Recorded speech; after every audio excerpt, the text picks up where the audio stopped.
₹1500 जर दर महिन्याला लाच देणार असेल, घेणाऱ्यांना पण काय वाटत नाही की इतके आपण स्वस्त झालोत का? जिथे आपण लाख दीड लाख रुपयाची कमाई कमवायची, त्याला बाळासाहेबांनी चूड लावली असती, पेटवलं असतं लोकांना की हे घेऊ नका म्हणून त्यांनी आंदोलन केलं असतं. विरोधी पक्ष जे होते, जे काँग्रेस आणखी शरद पवारांची हे होती, राष्ट्रवादी होती किंवा उद्धव ठाकरेंची, ह्यांनी विरोध नाही केला. आपण विरोध केला तर लोकांना वाईट वाटेल. बाळासाहेबांनी अजिबात तो विचार केला नसता. हे म्हणजे रस्त्यावरती उभं राहून टाळ्या वाजवण्यासारखं असं पण बोलले असते आणि पैसा निकालो, हे आम्हाला असं करतात का म्हणून असं विचारलं असतं बाळासाहेबांनी नक्की 100%.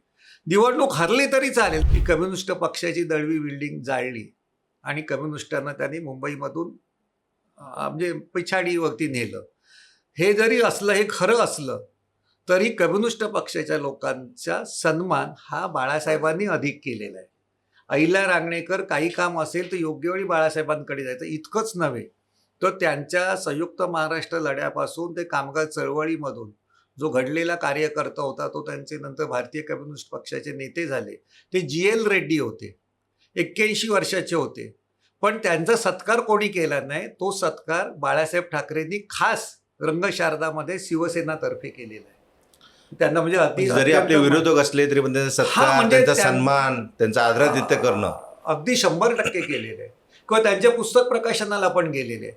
त्यांचं असं म्हणणं होतं, राजकारण, निवडणुकीचं राजकारण वेगळं असतं, समाजकारण वेगळं असतं. म्हणून ते म्हणायचेत ना, 80% समाजकारण, 20% राजकारण. मला असं वाटतं की हे उलट म्हणजे 20% पण राहिलं नाही, 100% राजकारण झालं. तर तसं, आणि ते पण अर्थकारण निगडीत राजकारण झालं. त्याच्यामुळे मला वाटतं दोष आहे तो, आणि तो समाजामध्येच आहे, तो इथेच असत नाही. शेवटी राजकारण कुठून घडतं? समाजामध्ये जे असेल घटना, माणसं असतात तीच राजकारणात येतात ना. मग त्या पद्धतीने माणसं बनत राहतात. मग लाखो ₹1500 जर दर महिन्याला लाच देणार असेल, घेणाऱ्यांना पण काय वाटत नाही की इतके आपण स्वस्त झालोत का? जिथे आपण लाख दीड लाख रुपयाची कमाई कमवायची, तिथे ₹15,000 ग्रॅज्युएट शिकलेल्या मुलींनी ₹1500वरती आपलं शांतता म्हणजे खुश व्हायचं का? ही वाईट परिस्थिती आहे. ह्याला बाळासाहेबांनी चूड लावली असती, पेटवलं असतं लोकांना की हे घेऊ नका म्हणून त्यांनी आंदोलन केलं असतं. म्हणजे त्याचे परिणाम काय होतात? मी म्हणजे पडेन, माझा पक्ष पराभूत होईल असं काय पडलं तरी चालेल, पण त्यांनी ती निवडणूक आहे ना, ती ₹1500 घेणं कसं चुकीचं आहे? आणि आपलं काम, त्यांनी आपल्याला नोकऱ्या दिल्या पाहिजे 15,000च्या.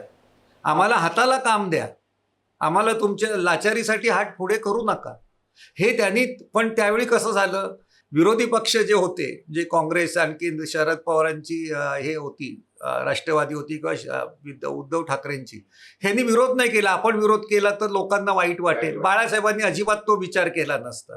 तुम्ही हे पैसे घेण्यापेक्षा त्यांनी वेगळंच अजून काहीतरी वादग्रस्त व्यक्तिमत्व केलं असतं, वक्तव्य केलं असतं. हे म्हणजे रस्त्यावरती उभं राहून टाळ्या वाजवण्यासारखं असं पण बोलले असते आणि पैसा निकालो, हे आम्हाला असं करतात का म्हणून असं विचारलं असतं बाळासाहेबांनी नक्की 100%.